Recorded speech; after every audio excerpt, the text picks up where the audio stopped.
Muy buenas tardes, nos encontramos en la producción de Blanco y Negro TV a cargo de Santos Cruz, desde la bellísima ciudad de Oaxaca, precisamente aquí en el Hotel Casa Bonita, en su bar de la Musique. Jorge Rivi. Desde este lugar habremos de llevar a cabo el segmento La Entrevista.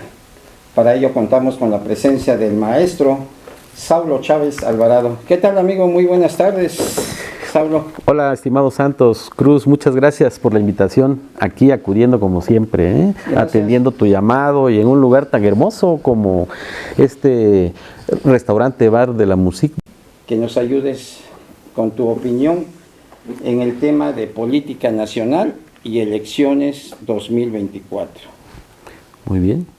Si, de acuerdo a tu percepción, ¿qué es la política nacional, amigo Saulo? Bueno, la política es la actividad más noble del ser humano porque se inventó desde que nació, porque el ser humano es un animal político, es decir, es un animal de la sociedad, solo se concibe en lo colectivo y no en lo individual, y por lo tanto hay que hacer política, como se hace en los grandes países desarrollados. En México se hace un poco de política, se hace demasiada perversidad de la política, aquella perversión de la política que en el imaginario popular mexicano se conoce como la grilla. Hay mucho grillo y muchas grillas en el escenario del debate público nacional. Ojalá pudieran hacer todas y todos política, pero pues es de lo que adolecemos en México, en Oaxaca y en buena parte del mundo. Por eso somos un país todavía subdesarrollado, y hay que decirlo así, no ni siquiera en vías de desarrollo, subdesarrollado, porque pues no tenemos ese desarrollo político que tiene su sustento en el desarrollo educativo, en una estructura educativa firme, comprometida, responsable, trabajadora, efectista y efectiva, de calidad. Eso no existe en México, por eso estamos tan mal. Bien, prácticamente quiero entender que se ha venido desgastando lo que es realmente la política, porque creo que es una carrera profesional, es un arte, pero hoy en día ha perdido esa credibilidad, esa esencia de la que tú hablas, ¿no? Desde tiempos antes hacemos política en todos lados, pero la política que hoy nos embarga y que hoy nos vive, ¿qué ha pasado con esta política actualmente? La política atañe a todos y a todas. Y ahora ya hasta todes, como dicen estos grupos, que hay que superarlos y hay que entenderlos porque hay que sumarlos. A la sociedad la integran todas las estructuras y hay que entendernos entre todas y todos y hacer política. Vuelvo a repetir, dejar de hacer grilla. Okay. Sabemos que, bueno, pues la calidad se ha demeritado. Existe ya un gran grupo y casi toda la filosofía política, casi todos los analistas serios de la política mexicana y del mundo, entendemos que en México hay una caquistocracia, hay una caquistopolítica, y no suena nada malo porque la palabra caquis realmente viene del griego y significa oscuro, oscura, ¿no? Entonces hay una oscuridad en el ejercicio de la política que esa política oscura es la que se llama grilla. Y cualquiera hace grilla en México y llegan los más grillos y las más grillas, no llegan los mejores, y cada día tendremos que ir a peor. Jamás, en ningún momento, estamos yendo a mejor en este país. Cada día estamos yendo a peor. Y por lo tanto, lo que esperamos para el próximo año, pues son cosas peores. Bien. En este caso, hablar de política tiene que ir de la mano a hablar de partidos políticos. Claro. ¿Cómo es el papel de los partidos políticos hace 20, 30 años y cómo lo podemos encajar o definir en la actualidad, hoy en día? Sí. En México, desde la década de los 90, en la segunda parte de los 90, es decir, ya tenemos casi como 30 años que se le apostó a la pluralidad de partidos. Es más, no puedes participar, a no ser que pertenezcas a una comunidad de usos y costumbres, no puedes participar si no es por la vía de un partido político. La Constitución obliga a participar por vía de partidos políticos. Solo en los sistemas normativos, pues uno participa, ¿no? Que la verdad, como en el caso de Oaxaca, con 417 municipios por usos y costumbres, como se le llama, o sistema normativo interno. Por esa vía existe mayor democracia, efectivamente, pero está hecha para comunidades muy pequeñas. Ellos, por supuesto, quisieran elevar esta participación. Pongo un ejemplo. El pueblo Huave. El pueblo Huave en Oaxaca pertenece a 4 municipios: San Mateo del Mar, San Dionisio del Mar, San Francisco del Mar y Ajuchitán. Y ellos, a la llegada de esta normatividad española, que también viene de una normatividad árabe, con la integración del municipio, de la alcaldía, pues, se les dividió.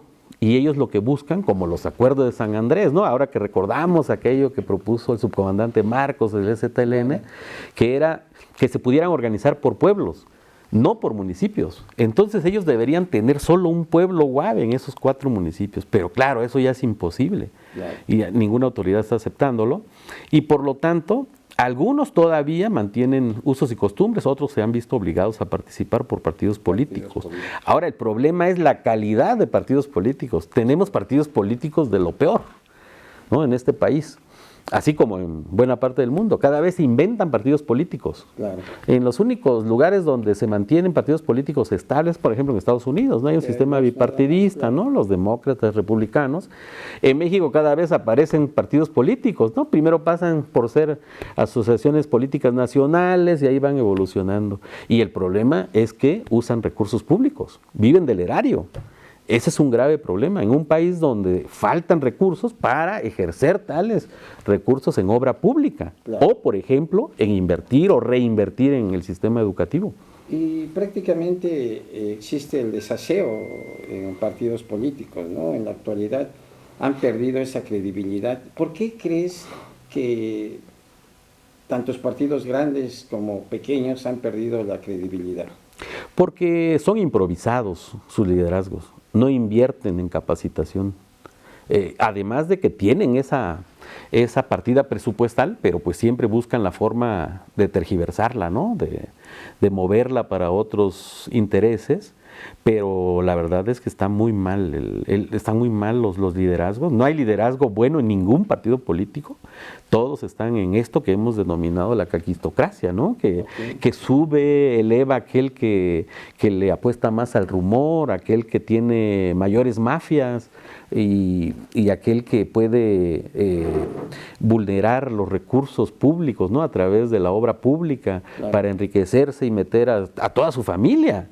Ahora mismo, pues yo no conozco a políticos que no tengan a todos sus familiares en ejercicios políticos. Sí. Tienen hijos que son gobernadores, senadores, diputados, hermanas, hermanos, etcétera. Y no encontramos la vía para tener grandes políticas y grandes políticos.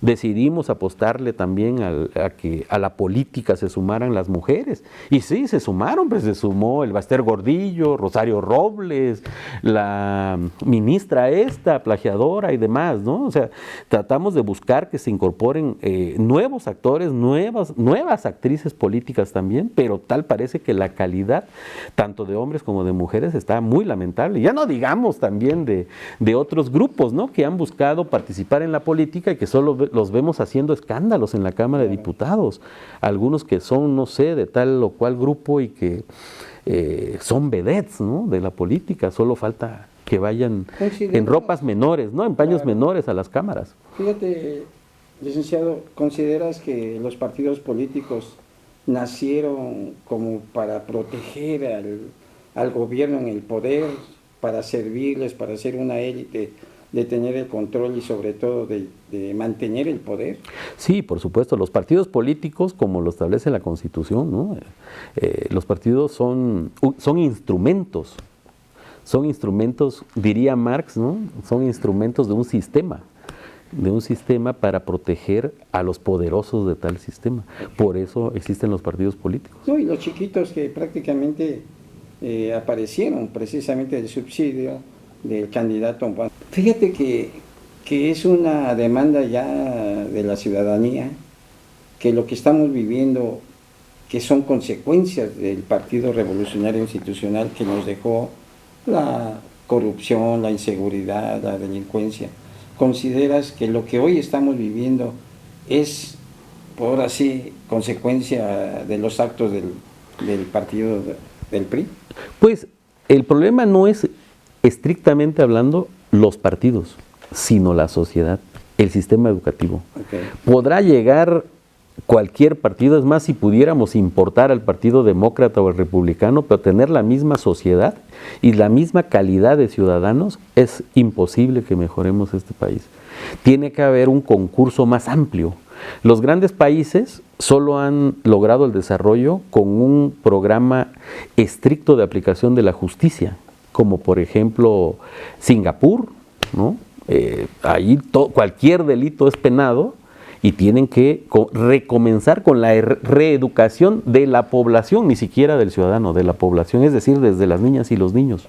Como también pasó en Italia, ¿no? Que al estar cansados de los partidos políticos, de los liderazgos corruptos, mafiosos, hubo una operación Tangentópolis que se llamó, que desde lo que aquí sería la Suprema Corte de Justicia, se le aplicó la justicia a todas y a todos los políticos corruptos. Encarcelaron a decenas, centenas de políticas y políticos en Italia, incluso mataron, asesinaron a los dos jueces que encabezaron esto, pero en México eso no lo hemos visto. Por eso en México prima la impunidad. Aquí no se castiga nada. Eso es increíble que tengamos este nivel de impunidad. Y la gente pensó que ese nivel lo íbamos a superar. Exacto. Íbamos a solucionarlo, pero no se hizo. Inclusive había una promesa ahí del partido que está ahorita gobernando, ¿no? Si le ponemos nombre, pues estaríamos hablando de Morena, ¿no? Ellos se comprometieron precisamente lo que tú acabas de decir, de acabar con la corrupción, de tener mejores formas de vida social, en salud y seguridad, y sobre todo, pues estamos viendo que podría yo hacerte la pregunta, ¿Morena es el nuevo PRI? ¿Es el PRI, Morena? Bueno, Morena, acorde con su liderazgo, pues la mayoría son una transición precisamente, como lo indican, una transformación de priistas a morenistas, ¿no? Eso se dice porque todo el mundo lo sabe, o sea, no estamos descubriendo el hilo negro. Todos, la mayoría, si no es que todos y todas, vienen del PRI, pero también del PAN. Yo aquí conozco diputados que comenzaron en el PAN, pasaron a PT, después al PUB, y bueno, ahora ya están en Morena. Pero bueno, ese es el espíritu humano. Así es la sensibilidad humana, así son los complejos, así son la falta de responsabilidad y de corresponsabilidad, no solo con sus familias, hombre, sino también con la familia nacional, ¿no? O sea, no sé cómo pueden llegar a sus casas y decir, es que ayer pertenecía a un partido y ahora pertenezco a otro, ¿no? Y sobre todo algo grave para recordar, por ejemplo, Manuel Espino, en el 2004 habremos de recordar que fue el que presentó el documento para el desafuero del actual presidente. Así pasa. Y hoy ocupa un cargo muy importante, ¿no?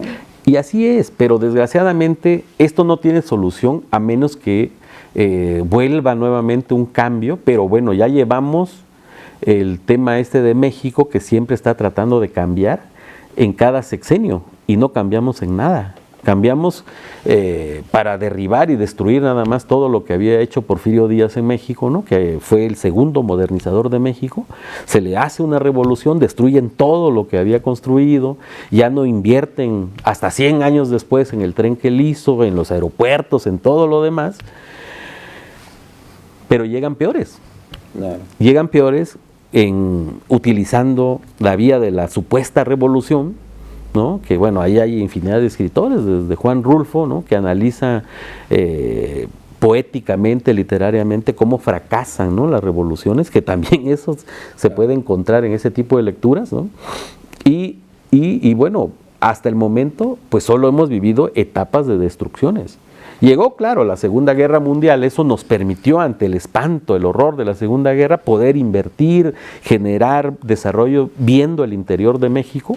Se logró una etapa e inmediatamente después volvió la crisis. sumada a la crisis del petróleo y demás. Claro. Ahora lo que necesitamos es otra política, otra revolución, pero que tenga un sustento educativo. Mientras no solucionemos el tema educativo, mientras no llegue un gobierno capaz de solucionar ese problema, porque es el problema más grave que hay, con solo solucionar el tema educativo estaremos solucionando la mitad del problema del país. Hacemos una pausa, maestro Saulo, y entramos al siguiente tema que estaríamos hablando de elecciones 2024. Con mucho gusto. Continuamos aquí en Blanco y Negro TV desde este lugar, Casa Bonita, ubicado en San Felipe del Agua, aquí en la capital oaxaqueña. Maestro Saulo, ¿cómo visualizas las elecciones pues ya prácticamente próximas aquí en México en el 2024? Bueno, siempre analizar un proceso electoral es muy complicado. Claro. Muy interesante y hasta divertido. Ahora mismo pues tenemos la aduana, ¿no? Tenemos una aduana de 2 elecciones, que es Coahuila y el Estado de México. Vamos a ver cómo quedan. Okay. Si es una elección limpia, servirá para hacer un elemento de análisis. Okay. Una elección limpia entre comillas, ¿no? Porque pues en política es muy difícil que haya, cuando ingresa la grilla, haya algo limpio. Bien. Veremos cómo, pero aún y a pesar de cómo salgan esas elecciones, cómo resulten, el proceso del próximo año es diferente. Okay. Y cada 6 años es diferente. Y no está nada escrito. Y todo el que participa en política entiende, conoce y está consciente de esto. Pues falta mucho tiempo. Es mucho tiempo lo que falta, es un año. Muchos piensan que es ya con las prisas que traen por animarse uno, animar a otras y así, piensan que ya está todo cantado y no. La política y la elección puede cambiar en las últimas 24 horas incluso. Puede suceder algo un día antes. Adelantó, ¿no? Pues se adelanta, pero eso no significa absolutamente nada. Yo creo que puede ganar quien sea. Porque en este país gana quien sea. Bien. Entonces, hemos estado viendo, ¿no? Como, por ejemplo, pues Salinas no quería dejar a Zedillo, ¿no? Okay. Y resultó Zedillo. A Zedillo no le hubiese convenido dejar a Fox y ganó Fox. Okay. Fox no hubiese intentado dejar a Calderón y ganó Calderón.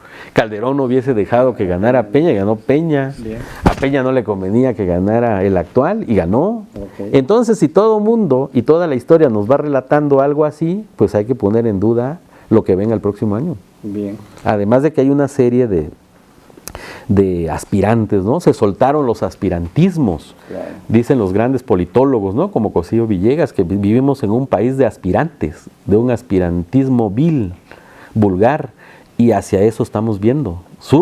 Ahora ya surgen hasta cronistas y dadores de noticias que dicen que quieren ser candidatos para la presidencia. Entonces hay un sinnúmero de aspirantes, okay. Pero pocos serán los llamados a la contienda y solo uno va a ganar. Cuando se trate de una elección presidencial y en México, ¿no? Sí. Aparte de los requisitos tienes que estar dentro de muchas situaciones como para ser avalado el candidato, el que gana, sabe, ¿verdad? Y venimos de una elección donde la gente salió a votar copiosamente porque quería un verdadero cambio, como si fuera la última oportunidad. Exacto. Y no sé, solo ese referéndum que va a ser ese día de la votación del próximo año nos va a decir la razón real, si funcionó o no funcionó este gobierno. Cuando se dicte a partir de las 6 o de las 8 de la noche quién gana la próxima elección en el próximo año, hasta ese día vamos a entender si de veras fue pura demagogia o fue pura realidad. Claro. Entonces hay que esperar porque la lucha política no solo es entre partidos y entre personas, sino también entre grupos de interés. Y hay muchos grupos de interés que fueron afectados, otros que fueron beneficiados, otros que están emergiendo. Hay grupos de interés internacionales, grandes empresas, gobiernos, socios, grupos, la recomposición que está sucediendo en el ejercicio de la política entre la derecha, el centro y la izquierda. Claro. Lo vivimos apenas este mes en Chile, donde había ganado, vamos a llamarle la izquierda, y ahora en la pasada elección, hace apenas 10 días alrededor, el presidente de izquierda perdió todo, ganó la derecha.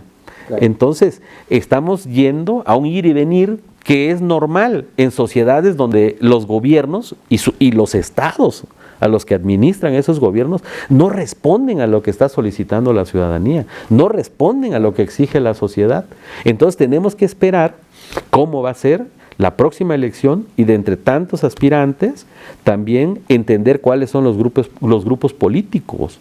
Participan no solo mexicanos, participa el cabildero libanés, participa el cabildeo judío, por eso tenemos tantos aspirantes judíos, ¿no? Tenemos en cuenta al menos unos 4 de ese grupo y vamos a ver a qué nos lleva. Y también hay mexicanos puros, ¿no?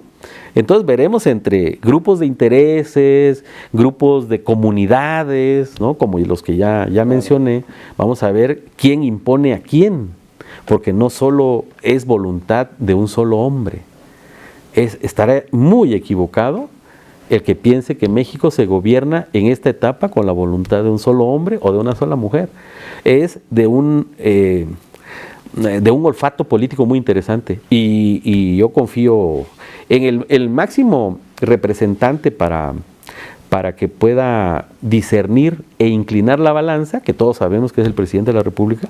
El presidente de la República tiene mucho olfato político. Yo entiendo, como politólogo que él también es, él está jugando con muchas personas para poder, una persona como él, con la edad, con la experiencia, dicen que sabe más el diablo por viejo que por diablo, entonces él seguramente estará jugando con muchos quereres, pero la política no es de odios ni amores, él tiene que jugar a ganar según él, como él crea, pero fuera de él y de su círculo, pues hay millones de personas que también traen su propio juego. Claro, claro. ¿No? Y hay divisiones. Vuelvo nuevamente a Cosío Villegas, que seguramente él estará leyendo y releyendo, creo, todas las noches. Cosío Villegas tiene un libro precioso que se llama La sucesión presidencial, donde la clave del libro es qué terrible es una sucesión, desde las familias.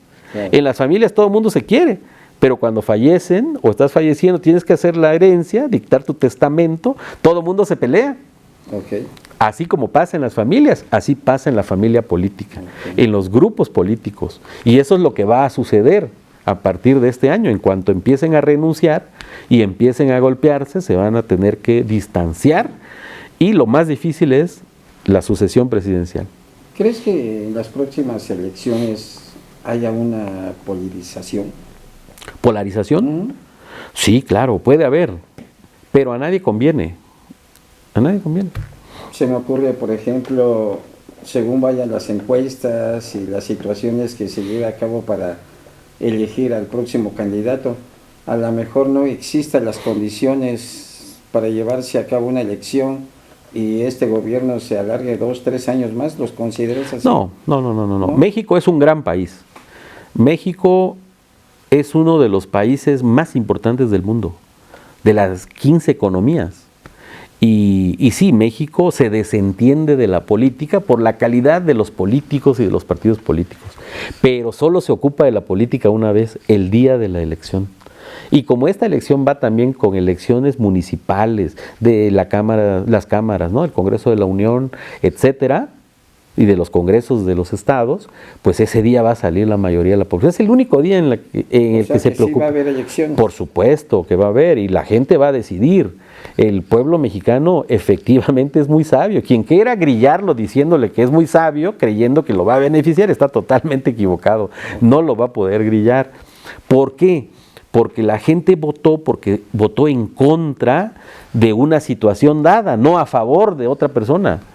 Ahora mismo ya estamos en ese mismo nivel, ya volvieron las aguas al nivel anterior y ahora la gente también quiere otro cambio porque pues a pesar de las políticas de gobierno, ¿no? del ejercicio del bienestar y demás, pero la gente tiene mayores aspiraciones y sabemos que quien mueve las aspiraciones de la sociedad es la clase media.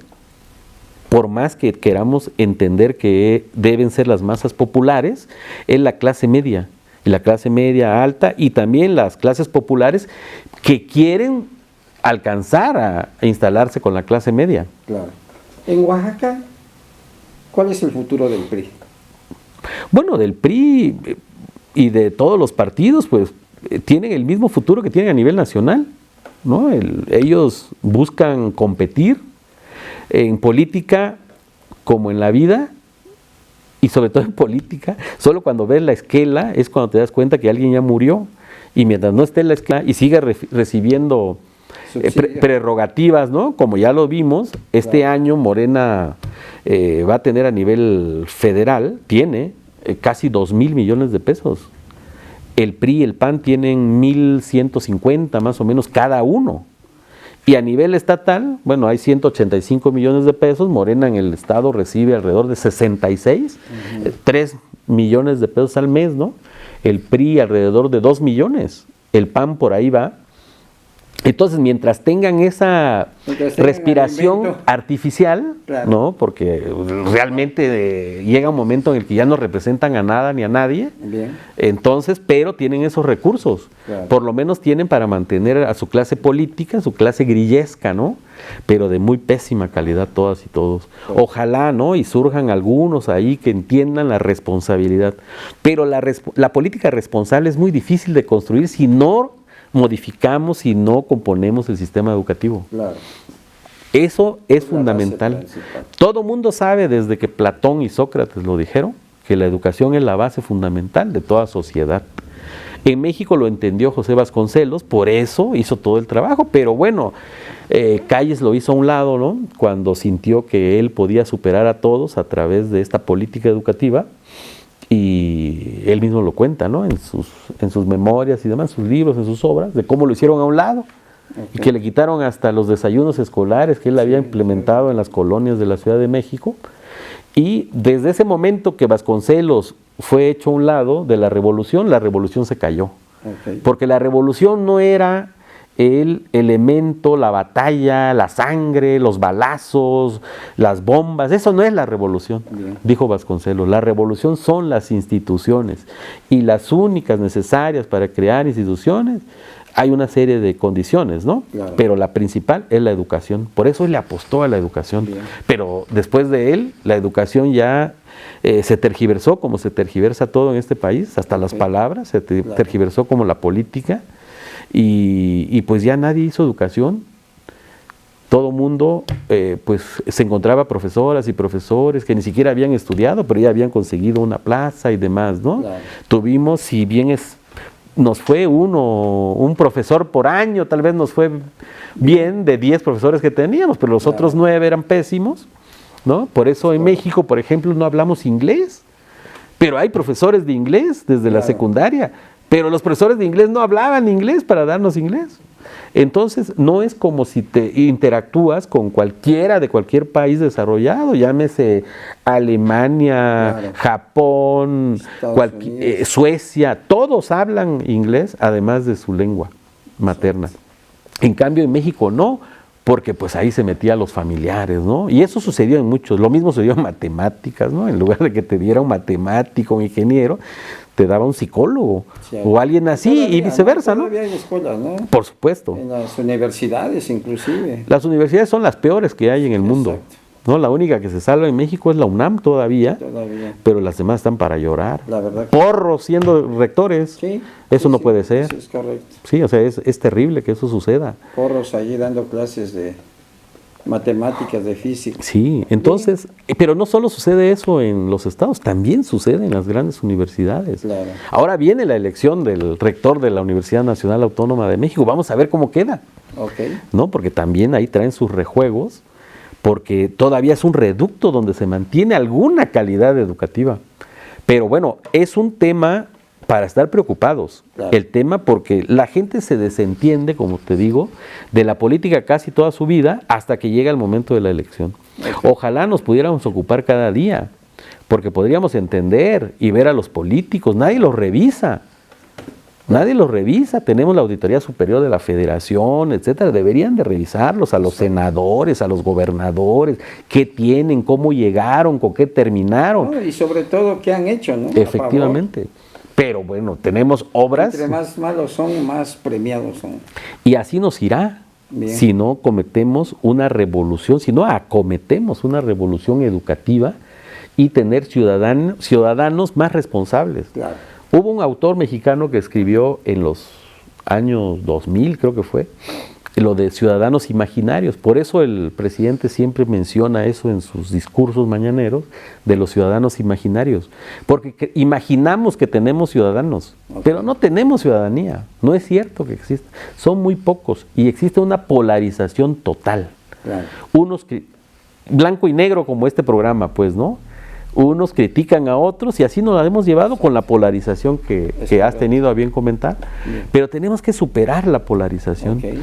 Y hay que hacerle un llamado a la ciudadanía a que se responsabilice, a que analice su situación, a que no utilice el hígado a la hora de votar, sino el cerebro, y que participe más y que tengamos elecciones en paz, en calma, y que ganen el que tenga que ganar. Los menos peores. El sistema que se planteó para México, el del multipartidismo, es un gran sistema. Ese es el sistema que necesitamos. Solo hay que mejorarlo, pero hay que mejorarlo a través de la justicia, porque al tener un gran sistema hay muchos aprovechados, oportunistas que se van metiendo con todos sus problemas complejos y demás, ¿no? Y todos sus vicios, y se aprovechan del buen sistema. A esos hay que juzgarlos y tener políticos y políticas limpios, que ejerzan la política desde la responsabilidad. Porque de lo contrario vamos a estar como otros países que tuvieron esta irresponsabilidad y que terminaron destruyendo sus países, como por ejemplo Argentina. Argentina es una sociedad destruida. Argentina no tiene ni 300 ni 100, creo, millones de dólares como reserva. Pensar que México tiene 200 mil millones, más o menos, Argentina no tiene ni 200 millones. Lo mismo está Venezuela, en la misma situación, países ricos. Claro. Entonces tiene que ponernos a pensar, ser responsables con Oaxaca y con México y tratar, a pesar de nuestras diferencias, de escucharnos y de ser responsables. Y acabar ya de plano y de entrada con muchos vicios. Nos encontramos con la impunidad, con la corrupción, con el nepotismo. Exacto. El nepotismo es lo peor que hay en las sociedades y ese nepotismo es el que está más arraigado en México. Perfecto. Pues agradeciéndote pues esta presencia aquí en el programa de Blanco y Negro TV, en el segmento de la entrevista. Amigo, tus opiniones seguramente habrán de quedar en la historia de la sociedad y sobre todo hacer conciencia para que el día de la elección tengamos realmente el gobierno que nos merezcamos, pero siempre y cuando que hayamos votado, como bien lo dices, con el cerebro, con la cabeza y no con el hígado. Y que gane el menos peor. Te agradezco. Gracias. Bienvenido a tu programa. Gracias, Santos. Bien, la libertad de expresión es una garantía individual plasmada en la Carta Magna. Santos Cruz.